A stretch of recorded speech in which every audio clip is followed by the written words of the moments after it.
లో అంటాం కదా, ఏం లేదు చిన్నపిల్లలు చెప్పేటప్పుడు అయితే లో ఏం లేదని. అట్లా తల్లి చిన్నప్పుడు చెప్తాట లో హాయి అని. అంటే ప్రపంచంలో హాయి లేదు బిడ్డ.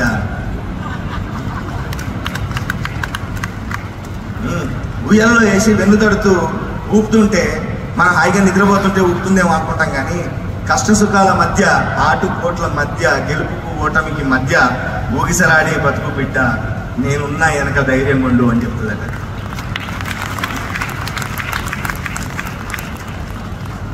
అంతా అయిపోయిన తర్వాత అందంగా స్నానం పోసి అందంగా తయారు చేసి కాటుకతో ఒక బొట్టు పెడుతుంది.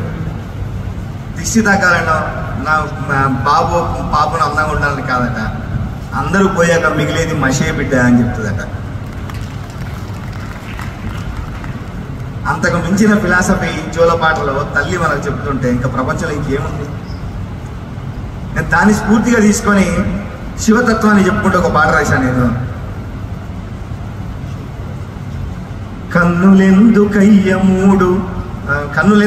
మూడు పలుకు ఫాలలోచన, కడ తెలవని ఆయువుకై కాదా అన్వేషణ, కపాలంలో తిందు వంట ఏమయ్యా జంగమ, చివరికి మిగిలేది అందరికీ అదేనంటూ అర్థమా. అట్లా ఏమి కాని దాంట్లో మనం గెలుస్తామనో ఓడిపోతామనో, అసలు ఏది మనది కానప్పుడు ఏం కోల్పోతామో, మనం ఏమి తీసుకుపోము, ఏం పట్టుకోము, ఏమి కోల్పోము, ఏమి పొందము అని తెలిసినప్పుడు ఇంకా భయం ఎందుకు? గెలుపు ఓటముల గురించి మనకు బాధ ఎందుకు? అంతా గెలిచిన వాళ్ళమే. మనం అందరూ చెప్పిందే మనం చదువుతాం కదా, మన పుట్టుకే కొన్ని కణాలు దాటుకొని మనం వచ్చి నలుసుగా భూమి మీద పడ్డాం, అక్కడే మనం గెలిచాం. ఇంకా గెలుపు ఎక్కడుంది? అక్కడి నుంచి వచ్చిన మన ప్రయాణం ఆ గెలుపు బాటలోనే సాగాలని. గెలిస్తే గెలుపు నిన్ను ప్రపంచానికి పరిచయం చేస్తుంది, కానీ ఓడితే ఆ ఓటమి ప్రపంచాన్ని నీకు పరిచయం చేస్తుంది. అట్లా మనం ప్రపంచాన్ని మనం అర్థం చేసుకుంటూ ప్రపంచానికి మనం మనం ఉన్నామని మన బాటల్ని, మన మాటల్ని, మన పాటల్ని, మన అడుగు జాడల్ని చెప్పుతూ మనకంటూ ఒక ఉనికిని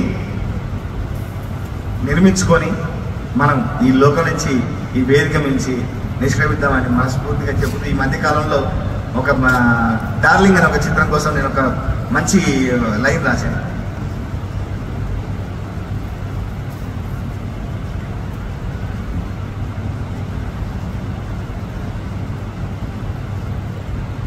రాహి అనే ఒక పాటలో, రాహి అంటే పాటసారి, ప్రతి ఒక్కరు పాటసారి, సూర్యుడు ఒక పాటసారి, చంద్రుడు ఒక పాటసారి, గాలి ఒక పాటసారి, అందరూ మనం తిరుగుతూనే ఉంటామని చెబుతూ, నిన్ను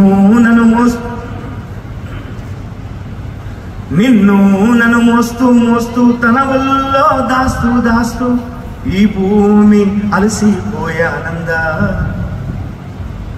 శ్వాసల్లో నిలిచి ప్రాణాలే పోసి ఈ గాలి విసిగిపోయానందా, ఈ లోకమో తోటలే అందరం రంగుల పువ్వులే, విడిగా వచ్చిపోయే ఇదో యాత్రలే, ఇక మిగిలేవి మన గుర్తులే అని. మనం యాత్ర ఒకరికొకరు విడిగా వచ్చి పోయేది. ఈ యాత్రలో మన గుర్తులు మిగిలాలని, ఈ భూమిలాగా, ఈ గాలిలాగా, ఈ ఆకాశంలాగా మనం మన పేరు చిరస్మరణీయంగా ఉండాలని మనస్ఫూర్తిగా కోరుకుంటూ, సేవ చేస్తున్న ప్రతి ఒక్కరికి గెలుపు బాటలో పయనిస్తూ 10 మందిని మీ వెంట నడిపిస్తున్న ప్రతి ఒక్కరికి మరొకసారి నా ప్రత్యేక ధన్యవాదాలు చేసుకుంటూ థ్యాంక్ యూ.